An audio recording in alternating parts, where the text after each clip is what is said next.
Assalamualaikum warahmatullahi wabarakatuh. Pada kesempatan ini, kita akan belajar tentang kehidupan masyarakat pada masa Hindu-Buddha, bagaimana proses masuknya, dan pengaruh-pengaruhnya. Tujuan pembelajaran ini yaitu peserta didik dapat 1. Memahami proses masuknya kebudayaan Hindu-Buddha di Indonesia. 2. Pengaruh Hindu-Buddha terhadap masyarakat Indonesia. Masuk dan berkembangnya kebudayaan Hindu-Buddha di Indonesia menjadi momentum penting bagi kajian sejarah Indonesia. Karena masuknya kebudayaan Hindu-Buddha menandai berakhirnya zaman praaskara di Indonesia. Kondisi itu dibuktikan dengan 1. Berdirinya kerajaan-kerajaan Hindu-Buddha di Indonesia. 2. Berbagai peninggalan yang masih berdiri hingga saat ini. Contohnya misalnya candi-candi. Proses masuknya kebudayaan Hindu-Buddha. Jadi wilayah Indonesia itu menjadi tempat pemberhentian bagi pedagang-pedagang India dan Cina. Nah, terjadilah aktivitas perdagangan antara pedagang India, Cina, dan masyarakat Indonesia melalui jalur sutra. Apa sih jalur sutra itu? Jalur sutra adalah jalur perdagangan untuk komoditas sutra, ada juga wewangian dan rempah-rempah. Namun, paling banyak adalah komoditas sutra. Nah, dari aktivitas perdagangan itu, Indonesia itu terlibat aktif dalam perdagangan internasional. Maka terjadilah kontak antara Indonesia dengan India dan Cina. Nah, hal itu merupakan pintu masuk perkembangan kebudayaan Hindu-Buddha. Teori-teori tentang proses masuknya pengaruh Hindu-Buddha ke Indonesia. Ada 5 teori yang beredar tentang bagaimana proses masuknya pengaruh Hindu-Buddha ke Indonesia. Agar mudah diingat, maka saya singkat dengan Wa Kes Bra Rusbasu. Wa Waisya, Kes Kesatria, Bra Brahmana, Rusba arus balik, Su Sudra. Teori yang pertama adalah teori Waisya. Teori ini mengemukakan bahwa proses masuknya kebudayaan Hindu-Buddha dibawa oleh pedagang India dan Cina. Agar mudah diingat, maka kalian ingat saja kata wagang, waisya, pedagang. Jadi, pedagang India dan Cina ini berlayar menyesuaikan angin musim. Nah, sambil menunggu perubahan angin, mereka menetap di Indonesia dan terjadilah hubungan atau mereka menikah dengan masyarakat Indonesia. Dari sanalah pengaruh agama Hindu dibawa oleh India dan Buddha dibawa oleh Cina itu terserap oleh masyarakat Indonesia. Nah, tokoh yang mencetuskan teori Waisya ini adalah N.J. Krom. Teori yang kedua adalah teori kesatria. Teori ini mengemukakan bahwa proses masuknya kebudayaan Hindu-Buddha dibawa oleh kaum bangsawan. Nah, agar mudah diingat, kalian ingat saja kata Keswan, artinya kesatria bangsawan. Nah, pada zaman masuknya Hindu-Buddha ke Nusantara, di daratan India dan Cina sedang berlangsung perang saudara. Jadi, raja-raja, prajurit-prajurit yang kalah peperangan melarikan diri ke Nusantara untuk berlindung. Lambat laun mereka mendirikan kerajaan kembali di Nusantara dengan corak-corak yang berhubungan dengan agama Hindu atau Buddha.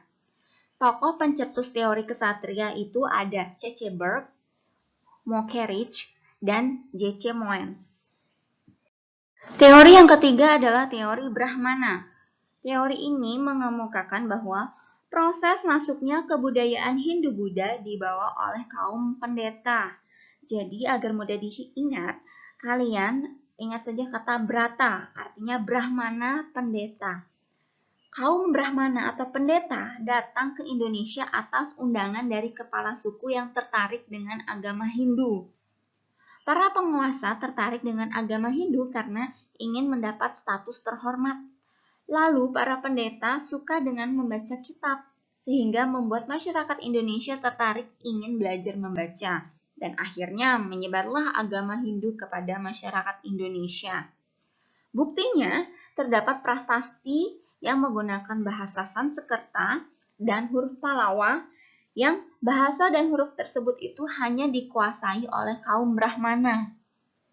Nah, tokoh pencetus dari teori kesatria yaitu J.C. van Leer. Teori yang keempat adalah teori arus balik. Teori ini mengemukakan bahwa proses masuknya kebudayaan Hindu-Buddha dibawa oleh orang Indonesia sendiri yang pernah belajar agama Hindu-Buddha ke India. Jadi dibawa kaum pelajar ya. Nah, agar mudah diingat, kalian ingat saja kata arus bapelin, artinya arus balik pelajar Indonesia. Nah, perkembangan ajaran Hindu dan Buddha yang pesat di India, kabarnya terdengar sampai ke Nusantara. Dan kemudian menarik minat para kaum terpelajar di Nusantara untuk berguru ke India. Setelah mereka berguru dan pulang ke Nusantara, mereka mulai menyebarkan agama baru yang mereka pelajari di sana sebagai pemuka agama atau pendeta di Indonesia. Contoh pencetus teori arus balik adalah F.F.K. Bos. Teori yang kelima adalah teori Sudra. Teori ini mengemukakan bahwa proses masuknya kebudayaan Hindu-Buddha dibawa oleh para budak. Agar mudah diingat teori ini, kalian ingat saja kata sudak, artinya Sudra budak. Nah, para budak dari India dan Cina ini datang ke Nusantara karena dibawa oleh pemiliknya atau karena mencari kehidupan yang lebih baik. Pada saat mereka menetap di Nusantara, mereka berasimilasi dan beralkulturasi dengan penduduk sekitar. Hal tersebut membawa perubahan pada penduduk yang pada awalnya memeluk animisme dan dinamisme berganti memeluk agama Hindu atau Buddha. Tokoh pencetus teori Sudra ini adalah von van Weber. Pembahasan selanjutnya adalah pengaruh-pengaruh kebudayaan Hindu-Buddha terhadap masyarakat Indonesia. Jadi ada 5 bidang yang terpengaruh kebudayaan Hindu-Buddha. Bidang yang pertama adalah bidang pemerintahan. Awal mulanya, masyarakat Indonesia itu menganut sistem pemerintahan kepala suku.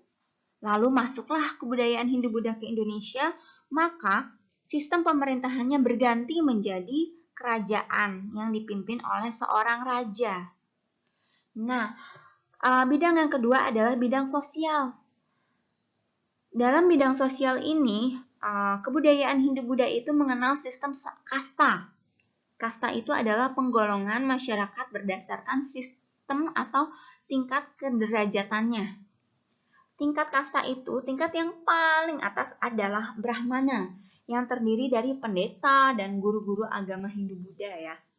Tingkat yang kedua adalah kesatria, yang terdiri dari raja, pembantu raja atau prajurit. Tingkat yang ketiga itu Waisa, terdiri dari pedagang, pengrajin, petani. Dan tingkat yang paling bawah adalah tingkat Sudra, terdiri dari pekerja rendah, buruh, budak, atau pembantu. Selanjutnya, bidang yang terpengaruh kebudayaan Hindu-Buddha adalah bidang ekonomi. Jadi masuknya pedagang India yang membawa agama Hindu dan pedagang Cina yang membawa agama Buddha itu membuat perdagangan di Indonesia itu berkembang pesat sehingga meningkatkan perekonomian masyarakat Indonesia. Nah, bidang selanjutnya adalah bidang agama. Dahulu kala atau pada zaman praaskara, itu masyarakat Indonesia menganut sistem kepercayaan animisme dan dinamisme. Animisme adalah keyakinan atau kepercayaan terhadap roh nenek moyang, sedangkan dinamisme adalah keyakinan atau kepercayaan terhadap benda-benda tertentu yang diyakini memiliki kekuatan gaib yang dapat mengontrol kehidupan manusia. Contohnya batu, keris, ataupun patung. Nah, masuknya kebudayaan Hindu-Buddha maka membuat masyarakat Indonesia itu beralih sistem kepercayaannya sehingga menganut agama Hindu dan agama Buddha, yaitu menyembah dewa dan menyembah patung. Bidang terakhir yang terpengaruh kebudayaan Hindu-Buddha adalah bidang kebudayaan. Alkulturasi budaya masa Hindu-Buddha dan budaya masa sebelumnya menghasilkan kebudayaan baru yang memiliki ciri khas tersendiri. Contoh hasil alkulturasi kebudayaan Hindu-Buddha dengan kebudayaan asli Indonesia, yaitu yang pertama adalah seni bangunan. Pengaruh agama Hindu-Buddha dalam bidang seni bangunan ditandai dengan keberadaan candi, stupa, keraton, dan lain-lain. Kemudian yang kedua, adanya seni rupa dan ukir. Kebudayaan Hindu-Buddha mendorong perkembangan seni rupa dan seni ukir di Indonesia. Hal tersebut terlihat dari adanya relief. Relief yaitu ukiran yang berisi gambar yang menceritakan cerita Mahabharata, Ramayana, Siddhartha Gautama. Kemudian yang ketiga yaitu adanya seni sastra. Pengaruh Hindu-Buddha di bidang bahasa dan sastra terlihat dalam penggunaan bahasa Sanskerta dan huruf Pallawa di prasasti. Kemudian ada juga kitab Bharatayuda, kitab Hariwangsa, dan Gatotkaca Seraya. Selanjutnya yang terakhir adanya seni pertunjukan wayang kulit. Sekian pemaparan materi dari saya. Terima kasih atas perhatiannya. Wassalamualaikum warahmatullahi wabarakatuh.